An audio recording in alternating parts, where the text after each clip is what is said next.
You know, there's nothing like cracking that cellophane and pulling that record out. It just smells great.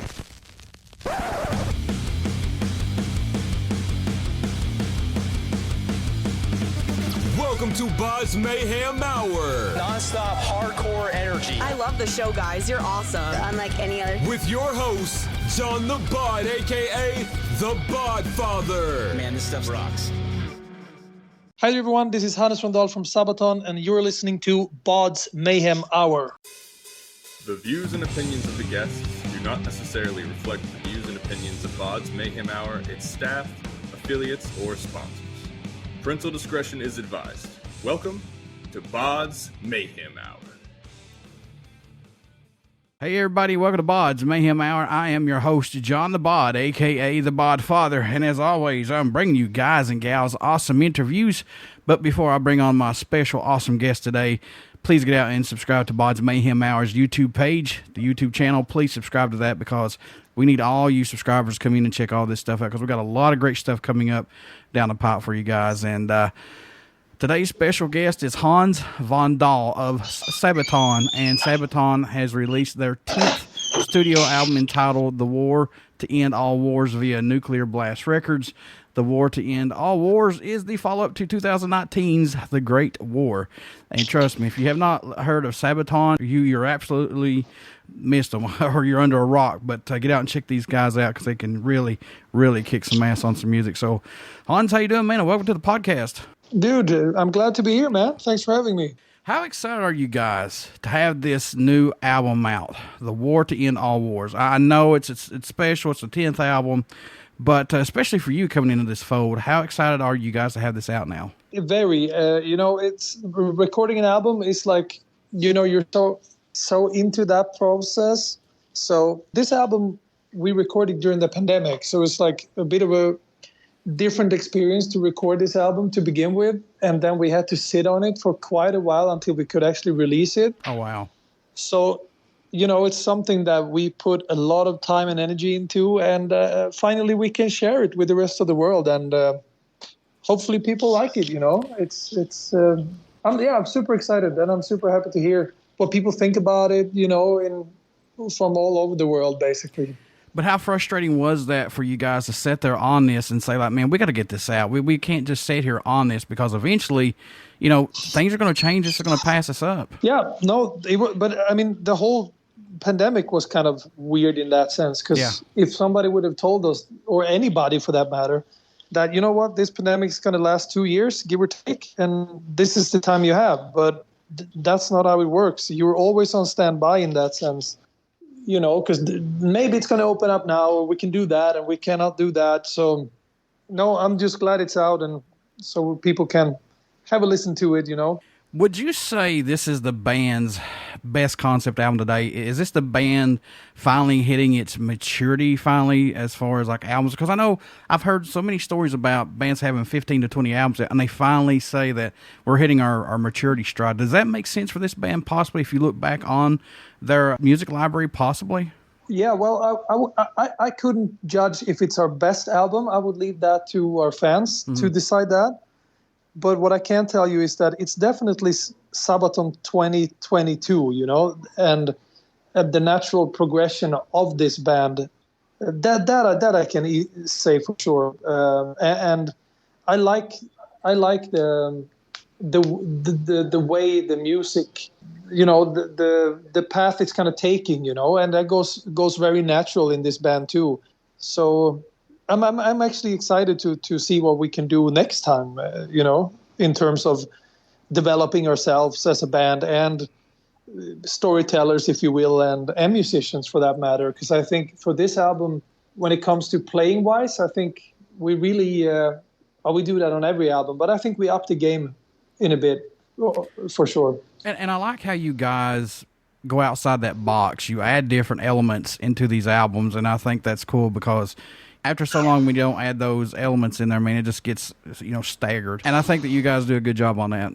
Yeah, well, thank you for saying that. That's always a tricky thing, because you want to evolve and develop like that. But at the same time, I don't think you should put too much thoughts into that. Sure. Like, we still need to record an album that we, one, enjoy ourselves, two, enjoy recording and listening to, and that we always got to stay true to in that sense, What led the track Christmas Truce to be the first song released off this album? What was it about that said that has to be the first one that comes out for this concept album?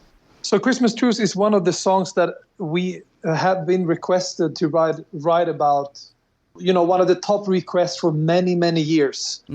And it's one of those songs. So any Sabaton song, like you have one shot at the story, right? We're not going to do two songs about the same thing. So we have to make sure the best we can that we make the story justice. And simply, Christmas Truce finally came together. And the fun fact about that song is that that's one of the exceptions where we wrote music to the story and with a specific story in mind. Usually it's the other way around. We do the music first and then we try to adjust them and get the stories on there. But it felt like, very different song from what we've been doing and a good video to go with that. So it was a very natural choice in that sense. There are so many stories from World War I. Did this concept album allow the band to continue those stories from 2019's The Great War, to continue this story? Yeah, exactly. So that was kind of like we felt when we, had the Great War done and dusted, kind of, then it's like, well, there's so many stories that we haven't written about, and it's impossible to cover a whole, significant event like that on 30-something minutes of music on an album. So to do it justice in that sense, the natural way was to make a bigger brother to the Great War, and simply because we found some of the stories too good not to do. Oh, yeah. And too interesting / important, I guess. I got to know this about you, my friend. Was recording The Unkillable Soldier hard to do since you had to play softer on this song versus playing harder like you normally do? Was this a little challenge for you? I wouldn't say that it was hard to record, but it's a way more dynamic song than we usually have. Mm-hmm. So it was more like a very enjoyable recording experience, actually, where we really had to come up with a lot of ways to get that dynamic going in that song. So we recorded drums separately from cymbals, for instance, and to get the right groove. So yeah, for sure, that song took a while, but I think it's worth it in the end. So for you, Hans, was there a track that you were working on that totally ended up sounding different than it was intended to? Was there one that just kept changing and changing, or no?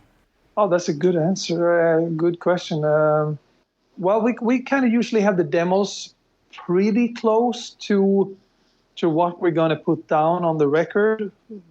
But yeah, maybe Christmas Truce, actually, because with demos we didn't have all the choirs on there, and they are kind of gospel-like, which is also the first for us to have those kind of full-on gospel choir singing. So yeah, I was very happy with the results on that one when it came out. Any tracks standing out more to you than any right now on this album? I know this is your guys' babies. I know that. I understand it completely. But do you have any of the tracks that stick out for you personally, Hans? Hellfighters for me. And that is a combined... I find that story super interesting, and I can't still not wrap around my head what in such a different times where you are expected to fight for a country, but you cannot fight with the rest of the guys because of your skin color. Oh, wow. It's such a fucked up situation, and the story itself is... Yeah, I just find it super interesting in many ways. And then that's the song where me and Chris really could go wild on musically. So I had a blast recording that. And so that would be my top pick of the War Trendle Wars as of now. And you know what, man, thinking about that, let's look back on the Civil War, how difficult that was, how challenging that was to accept people like that in, because they're like, no, let's not do that. but they had the right to do it as well, in my opinion. You know what I'm saying? So, yeah, I'm glad they had a chance to fight for their country. This album was created during the pandemic. Did the pandemic help the band to take more time to be more creative on this album, do you think? No, I don't think so. I don't think we would never. Well, yeah, in more time in a way, yeah, we did. But I guess the recording process wasn't any longer or shorter than we usually do. Mm-hmm. We kind of go in and do it the way we usually do it. Mm-hmm. But no, I wouldn't say that was much difference. But the actual recording process was a lot different because there was the elephant in the room called COVID guy, and he was being an asshole all the time, you know. So we had to really think about how do we record this album in the safest way possible for everyone included, and also so we don't have to get a stop up in the whole process of recording it. So it was kind of like we recorded it with the minimum personnel needed. So when we did the drums, it was 3 people maximum in the studio. So that was a bit different, you know. But it all worked out, and we tried to look at how can we do it instead of staring us blind in what we can't do, you know. Who did the amazing artwork for this album? That's a guy called Peter Salai, who also did quite a few artworks for us now. What do you hope everyone takes away while listening to these new songs, or just Sabaton's music in general, Hans? What do you hope they get from it, man, when they start to listen to it? Well, first of all, I'm if they like it, I'm the happiest drummer in the world, you know. And then I know some people are more keen to dig in deeper into history part of the whole thing. Mm-hmm. And, you know, if you want to go deeper into to that part of our music, then we have Sabaton History Channel, where you can spend countless of hours. And if you want to have a beer and listen to some heavy metal, that's fine too, you know. That's the beauty of music, I guess. Yes, sir. Yes, sir. Would you like to see the band go away from the concept album and just do a normal album, or no? Or do you guys like just doing these concept albums? Well, we've done a few where it's not like necessarily where we stick to one event, but yeah, I kind of like concept albums because maybe we're old school like that, but yeah. I always enjoyed concept albums myself, and I'm still a person that listens to albums from start to finish and enjoy the dynamics of the order of songs, where, you know, song number 1 and number 7 they are there for a reason, you know. So yeah, as long as we enjoy it, yeah, for sure, yeah. I know you had a lot of music growing up, Hans, and I know you still listen to a lot of music to this day, but do you still have that go-to album or a song that you find yourself going back to and listening to from time to time? Is there an album, a specific album that you've got to go back and listen to and just cannot kick it out? Oh, there's a few, man. The last few weeks, it's been Operation Mindcrime, Queensryche. Oh, yeah. Turbo, Judas Priest. And I'm into all kinds of music. Even like I listen to a lot of Fleetwood Mac with my daughter. Oh, nice. So with Stevie Nicks, I'm a big Fleetwood Mac fan. So yeah, you know, from the darkest forests of Norwegian death metal to Sting. Yeah, wow. I've been listening a lot to Sting lately, but maybe the heavy metal fans That's cool. don't like that. But they should get into Sting. He's great. Hey man, everybody has their own flavor of music, and it's good to you know, broaden your horizons with music, because it's not just one certain style, you know.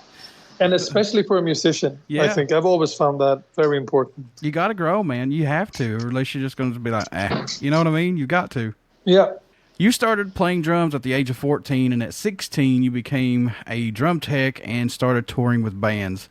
Has this journey met your expectations and then some possibly so far? Yeah, absolutely.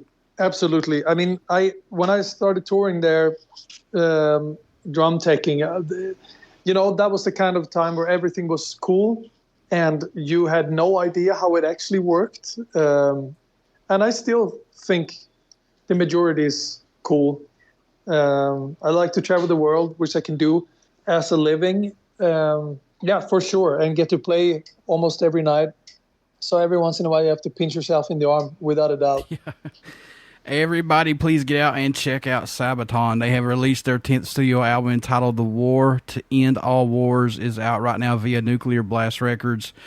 Hans, how can folks stay in touch with Sabaton, of course, buy this new album, tour dates and everything that's coming up for 2023? How can they do that, good sir? Oh, stay in touch. Well, all social medias for sure. You know, we're everywhere. And our website, we still have all the messages coming in from that. We read and we try to keep up as good as we can. Before I let you go, would you care to do a promo for my show? Absolutely. Hi everyone, this is Hannes from Dahl from Sabaton, and you're listening to BODS Mayhem Hour. Everybody stick around. We got some great stuff coming up, and you're going to hear these interviews right here on BODS Mayhem Hour. Please get out and check out our Facebook page. It has that podcast link and that YouTube link that you want to definitely subscribe to. And please check out Sabaton, pick up this new album, and give this band a fair shot. I guarantee you'll like at least a few songs of these band. Trust me. Hans, thank you so much for doing the interview, and I appreciate everything that you guys do. Cheers, man. Thanks a lot. Thanks for having me. No problem.